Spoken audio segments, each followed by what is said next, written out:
We're here with David Jhirad, who's a professor of environmental policy and director of the Energy Resources and Environment Program at the Johns Hopkins University. Thank you for joining us.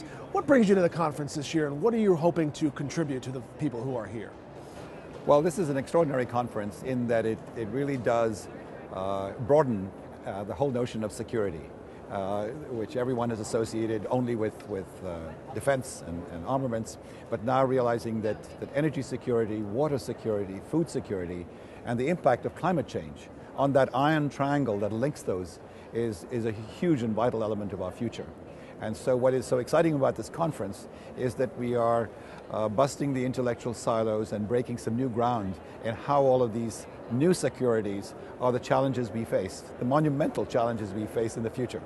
In your area of expertise, is there one part of this that we should be looking at as the general public or even the other folks who are here? Is there one specific area that you would say, or is everything sort of interconnected?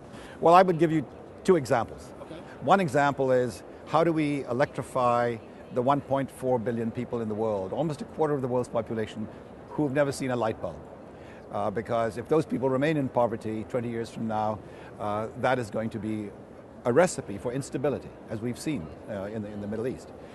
So there's a solution. I'm a guarded optimist because I think we're smart enough as nations, we can work together, and there is a solution. I can give you an example.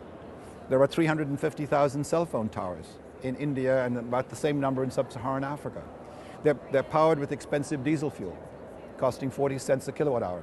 We can, by using a variety of renewables, solar, biomass, wind, we can put together smart mini-grids that beat the price of diesel without subsidies and electrify the villages around the tower.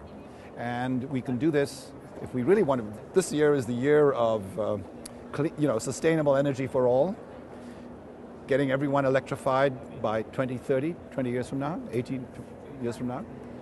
The only way to do it is by thinking innovatively and bringing partnerships together, partnerships of the cell companies, the local governments, the private sector, the financial sector. So the new leadership really is about partnership and innovations. And this is an example of an innovation that could solve a major world problem. And a lot of things that we don't think of, and we can solve those problems simply by talking to one another, correct?